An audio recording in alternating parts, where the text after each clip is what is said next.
Alright, I'm back today with another tutorial, this time on how to do the pitch drop effect. The effect that you would get if you're playing a record or tape and you hit stop on the transport controls and you get kind of a like a pitch drop. So I'm going to start with a quick jam and then we're going to jump in and see how to set it up with time stretching for precise control over this effect. It's really good for pattern transitions and all that kind of stuff. So without further ado, here's the little intro jam.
Okay, so there's your little intro. Now I'm going to jump to a pattern in which I already have the most basic form of time stretching set up, as I have demonstrated in previous videos. So if you want to see how to do that, jump to any of my previous videos where I show how to do it. So basically I have 3 tracks which are kind of fundamental samples from the jam that I just did. So track number 1, got a drum break. Track number 2,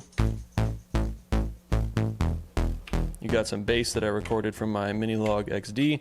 Track number 3, kalimba.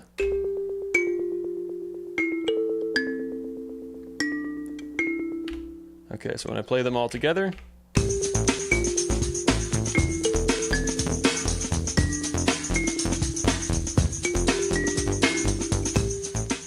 so if I go to the trigs for each of these tracks, you can see I just have the most basic 2 triggers there. Most basic 2 triggers on each of them. So how could I add just a single trigger to each of these? How do I set up the second LFO to make it so I get the pitch drop effect on command? I want to be able to do it as a fill. I don't want it happening all the time. So that's what we're going to explore here. It's pretty easy in the second LFO. So all of these have the second LFO just set to default. So I'm going to do Control All just to configure all of the LFOs at the same time. So I'm going to go, while holding track, go to LFO destination and to sample tune, and then I'm going to go to the exponential type, the exponential waveform, and I'm going to go to -8 here. So why this -8 thing matters here is because it means the LFO is going to take at -8 and the default BPM multiplier of 16, it's going to take exactly 1 bar to cycle through that LFO. So now if I Control All and do the pitch down, you hear it's going to go through a bar, it's going to go through the bar, and it's going to do the pitch drop effect on every single time.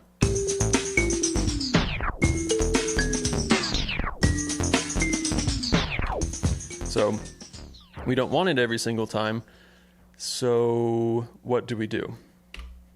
The idea is to create another retrigger, basically the same as this one. So it's going to play, when it hits this one, it's just going to play. But what we do is we parameter lock the depth. So the depth is somewhat arbitrary, but you want it to go down, right? So -50, -60, you can choose the intensity.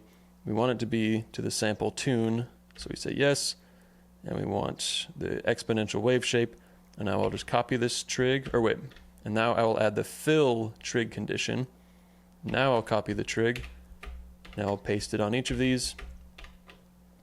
And now when I get rid of this, when I get rid of this on all the tracks, they'll just play normally until I hit the fill button. And then when I'm holding the fill and it goes over that trigger, it causes the pitch drop effect. So it's really good for transitions, like I was saying. So here we go.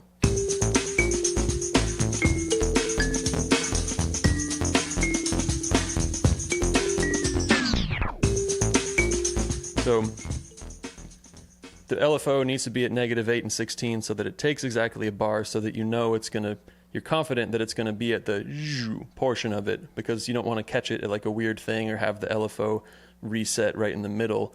So now I guess I will copy this pattern, paste this pattern, and I will say drag a different drum break into there. So it's kind of half as fast because it's only one bar, but that sounds kind of cool. Maybe I'll play this reversed slices, which actually you can play reverse. You have to bring this down a bit, so I'll bring this down to 15. Maybe it sounds bad for the bass effect, and actually I'm going to not do that. I'm going to instead pitch this up by an octave. Who knows what that'll do? I'm going to pitch the kalimba down by an octave, and then maybe add reverb to it. I don't know what that's going to sound like. Let's see.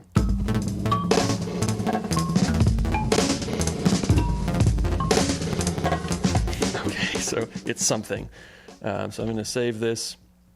And actually, we still have the pitch drop on this. So now if I go back to this first one, we'll see how we can use the pitch drop for a transition.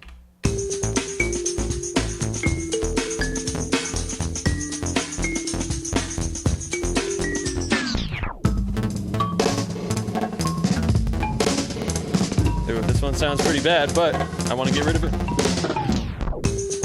Just transition back, so I know that it's going to happen. And actually, let me just show you what happens if you change like the speed of the LFO, for example. So if I track and go like, oh, what if I want it to be 5.98?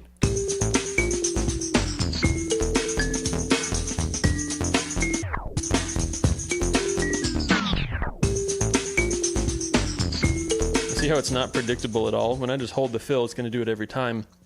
We want to know that it's going to do the same thing every single time. And that only holds true when you're at the 8, 16, 32 multipliers of the, so you stay on the grid.